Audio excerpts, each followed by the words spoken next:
Let's get into spring practice, though, here real quick. And, Georgia is now done with week 2. There's 6 practices in the books. What do you think so far? 6 practices. And it really feels like it's been that's flown by. I was writing something that Georgia's over a third of the way through now with their spring drills. And I was like, man, it feels like that just started. And I guess that's kind of how spring goes, where you get started quickly and it wraps up in just over a month. They started on March 14th. They're going to end on April 15th. We talked about it a little bit, but the linebacker crew, that's one of the topics that we're going to talk about tonight. And I wrote about it. You wrote about it. Smile Munden talked about it. That's a crew that I think that you look at and they are really, really, really talented. So that's one thing that stood out to me so far. And throw in, not just the inside linebackers, but the outside linebackers too.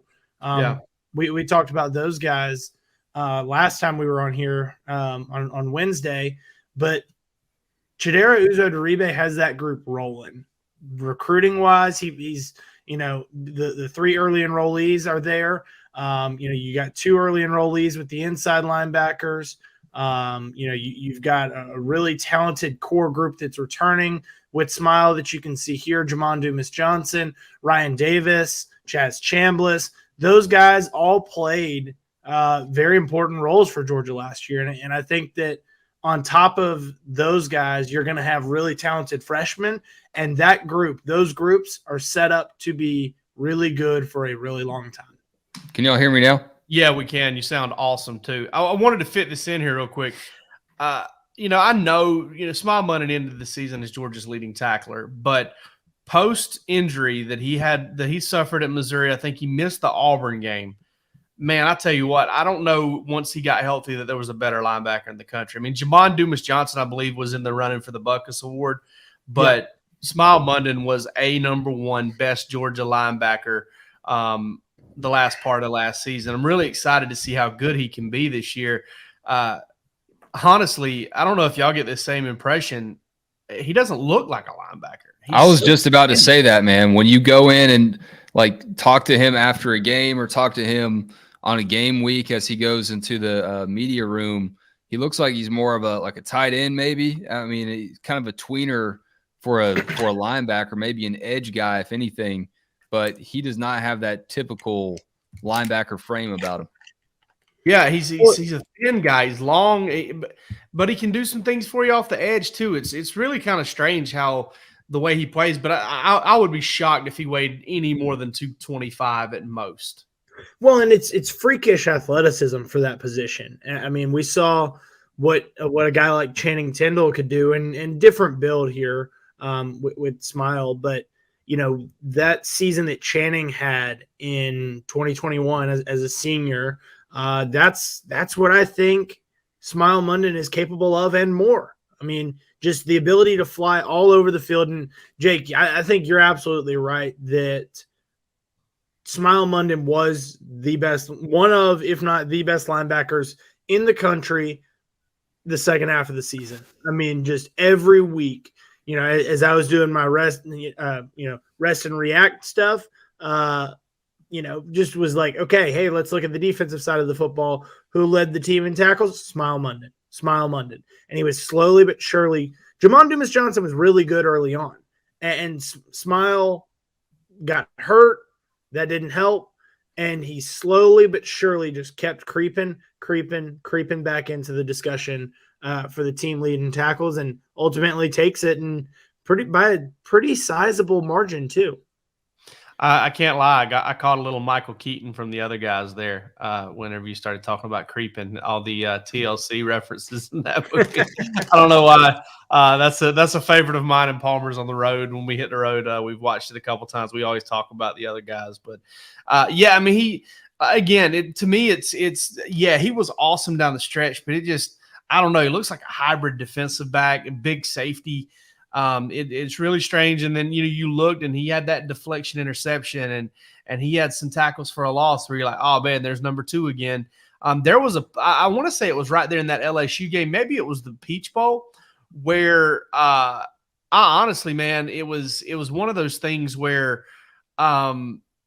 I feel like he made like 5 or 6 tackles in like 5 or 6 plays. I mean, it was just like number two, all over the field. And, he was a 5-star prospect coming out, but he really did kind of start living up to expectations. Like I said, I'm really excited to see him. And another thing that we brought up and we talked about was Raylan Wilson and CJ Allen. I know I've said this before, but Wes, I'll be honest, man, I have never, ever, ever started hearing about guys like 24 hours after they arrive on campus, and then I still haven't stopped. It still hasn't slowed down. Yeah, well, I mean, speaking of Smile, we heard from him earlier this week, and he's gone on and on about Wilson and CJ Allen. And for a veteran like that to see guys and recognize them and give them a shout out, you really have to be showing something for a dude like Munden to be hyping you up like that. Yeah, and you could tell, Palmer, I wasn't there, and I did not watch the video, but it was reading the comments. It seemed like he wanted to kind of heap some praise on those guys, and then he was like, I got to praise everybody. Coaches tell me not to single anybody out. Yeah, little bit of that. It was, Raylan and CJ and really all these guys, that kind of a comment, that it was not. I think there's some truth to that it's probably not just the 2 early enrollee linebackers that are doing well. It's up and down the field, but those are 2 really talented guys. And like you said, CJ Allen is somebody that we've been hearing about for a while. The fact that, Jake, you've been covering this team longer than I have. Have you ever heard Kirby call out call out an early enrollee through the bowl process and without being specifically asked about them? I mean, the fact that he pointed CJ Allen out on that stage after the national championship game, and everyone that was there, he put them on CJ Allen alert. Yeah, not really, not on that stage. I mean, you've heard him kind of bring up, we've had a few mid-years start practicing with us. We can tell they're going to be good football players, that type of thing, but never getting too specific like that. And on top of that, the podcast, and I'm blanking on the name, with Rylan Godey and Tate Ratledge. They're real talk. Yeah, right. Podcast. Real talk. They, on their podcast, they did a show post national championship where they talked about, kind of this guy and that guy. CJ Allen came up pretty quick. He was a guy that really impressed them during bowl prep, and apparently was kind of a little bit of a pain in the ass there for them a little bit because he was so good, and probably caused some problems for him. But listen, man, Glenn Schumann, in Glenn you trust as far as evaluating and recruiting that position. He gets who he wants. And the guys he wants are typically really good football players. I got a feeling if Tresman Marshall stays healthy, he's going to play a ton of snaps for Alabama this year. And I don't know that he wasn't going to get phased out at Georgia this year, despite being a really good football player. How much of that is the development factor as well? I mean, I know these guys are coming in obviously with a ton of talent if they're getting shouted out leading up to bowl practice as early enrollees. But there has to be part of the ingredients here where Glenn Schumann and Kirby Smart have transitioned from Alabama being LBU to now Georgia, undeniably, in my opinion anyway, is LBU in the SEC for sure. Well, I look at it like this. If you give Gordon Ramsay a choice steak and you give me a prime or a Wagyu, Gordon Ramsay is going to still cook it right on par with what I can do. But if you give him the prime beef and you give him the skill that he's acquired as a chef, you got no chance. And Georgia's got both, man. And Glenn Schumann's that good. I mean, he really is. And the way Ryan Davis was able to step in there and play as well as he did against Auburn with Smile Munden and Tresman Marshall hurt, that was incredible. I mean, got him and obviously Ryan Davis is not just some newcomer. But roll back to 2017 when I think it was Nick Patrick got in some trouble. which was kind of a common occurrence there for about a year and a half. Georgia stuck with him, and I think he kind of put it behind him. But Monty Rice, they go to Vanderbilt. Monty Rice steps in and plays really well as a freshman. Plays winning football, and that's what's so important is anybody, anytime, anywhere. Glenn Schumann has shown that he can get guys ready to play winning football. I mean, Georgia had a half, healthy Reggie Carter, that no depth at inside linebacker. Roquan Smith playing at 75 snaps a game in 2017. They were awesome. Channing Tindall, I'd kind of given up on him, to be honest with you, as far as being like an inside linebacker. Like 100%. I thought maybe he could, he could maybe come in and be a third down guy, and then boom.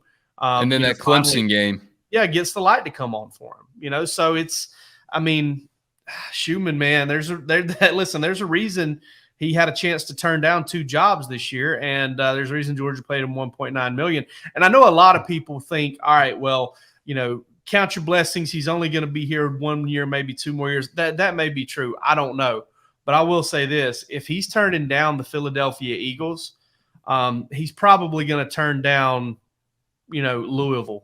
If he has a chance to become the head coach at Louisville too. Maybe not Louisville. Maybe that's a bad example, but he's going to turn down some decent jobs to stay at Georgia because A, he can make a lot of money, and B, he can wait for a big job like Kirby did, like Dan Lanning did. I mean, he's been close to those guys, and he knows that opportunity is going to come for him. Glenn Schumann, Texas A&M head coach by 2027. Not bad, because Shoe recruits in Texas, and that would be a heck of a landing spot for him, honestly.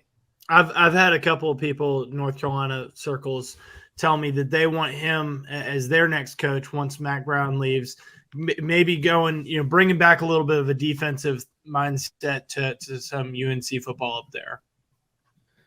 Coming off the career of Mac Brown, and get Coach Brown to set you up nice, tee you up, and make a basketball school into a football school. We've seen a lot of SEC programs try to become basketball schools and come up short. And I know, Jake, you missed a lot of the tourney, but a lot of SEC schools are trying to say they're basketball schools now, but they can't even make it to the Final Four. So we'll see about that.